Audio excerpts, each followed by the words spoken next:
Innovation is one of our 10 values that we have recently reviewed during our strategic planning process. We do not take innovation just restricted to product and process development. Generation and implementation of new ideas, we consider that they should be inscribed in our daily activities, but this is not new once we have to address the public health needs in a timely manner. Regarding our product innovation strategy, we consider the public health need as directed by the Ministry of Health the major driver of our innovation strategy. For that, we have been pursuing different paths through in-house co-development and tech transfer technology. Tech transfer technology has been the major, so far, one of the most important ways for us to increase our technological capability. Regarding technology transfer, it's also important for you to know that we don't use turnkey tech transfer processes. When we sign an agreement for technology transfer,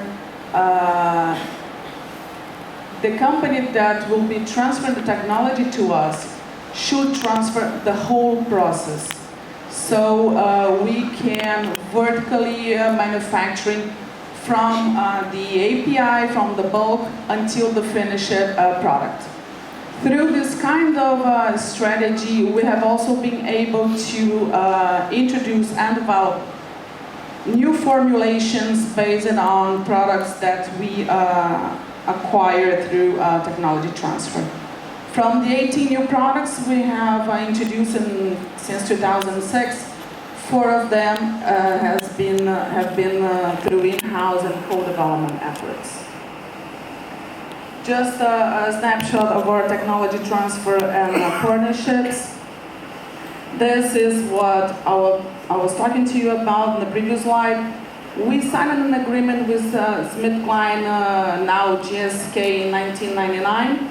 And after this technology transfer process, we were able to develop a new formulation for the 4-valent bacterial vaccine with Butantan Institute. So we developed internal capabilities to bring to the Ministry of Health a new formulation.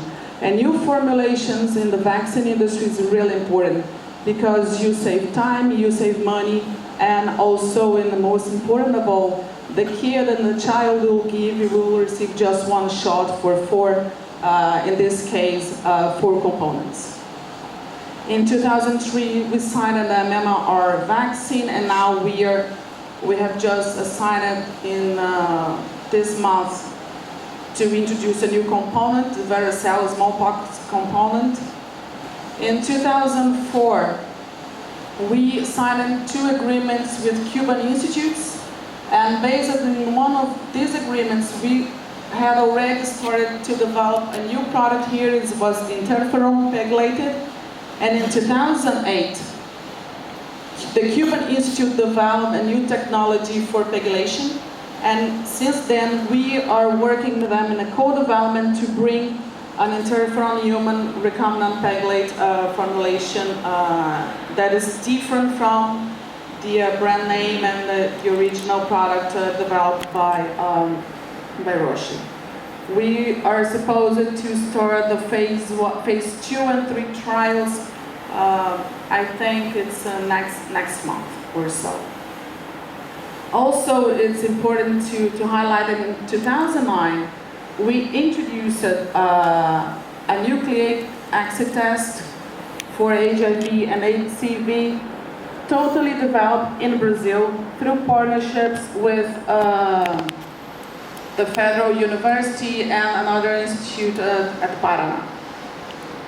In 2011, this is also important, last year, we signed an agreement with a US company called Fraunhofer Center of Biotechnology to develop an subunit yellow fever vaccine in a pretty much modern platform. It's a plant-based platform. So besides working on other technologies that might be considered state-of-art, we have signed a co-development agreement to implement a new platform technology that will enable us to develop and bring to the market new products in a very scalable way and a cheap way for the Ministry of Health. This is our innovation management system. We have a group working in a network manner for foresight, market, regulation and technology. We have also a PMO to develop tool and methods and project monitoring and evaluation. We have an office for intellectual property management, for negotiation of contracts and patent analysis. We have also, since 2006, portfolio management processes through which we prioritize the projects, and both of the project selection and portfolio management we run stage gate processes in order to evaluate continuously the project evolution, and if it's necessary, and to stop a project. Although we know scientists get emotionally attached to projects while they are developing, sometimes it's better to stop a project and not to discover that we won't bring a product at the end. So sometimes it's not, and this is not easy for us to manage within the health science system due to a different way of thinking, as Morel has told us. Unfortunately, although the Gibbons book was written in the early 90s, we are still here working on mode 1, unfortunately. So we at Biomanguinhos, we have been pushing our team to move on pretty much faster than what we see here in Brazil. This is just to give you an idea of our personnel, basically for R&D, production, quality, and clinical studies. Most of our staff is actually on manufacturing and management. But here, management, we also consider engineering and some activities that are required for the operation of manufacturing. In terms of R&D investments, we have been increasing pretty much our R&D investments since 2006 and 2011. And it's also important to highlight to you that royalties that we need to pay for the tech transfer, it occurs only after we nationalize the product. So when we sign an agreement, we do not pay the royalties, we just pay the royalties after we register the product in Brazil. There's a decrease here is mostly due to some investments and the need to invest on our prototype facility. That is not counted on our R&D investments, but on our facilities investments. In average, for the ratio of our total revenues, we've been investing 4.36% of our revenues on R&D. This is a snapshot of our product development pipeline.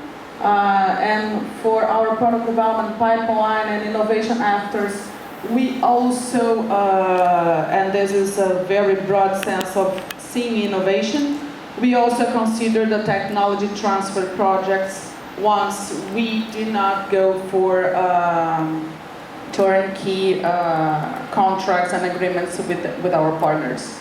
We have also activities for post-marketing studies once we need to surveil the product we launch after in the market. Sometimes, and most frequently, these kind of studies here, they bring us to a new clinical development.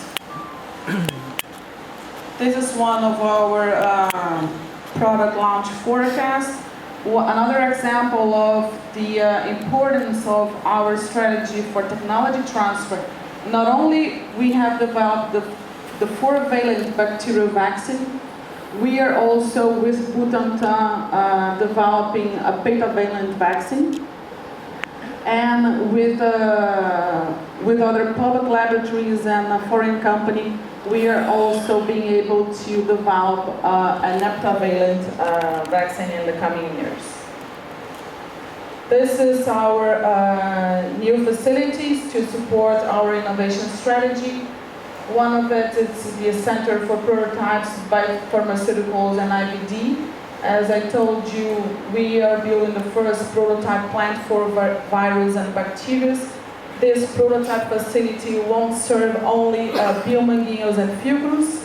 It will also serve private companies in Brazil, public laboratories in Brazil, as long as we address the needs for the Ministry of Health.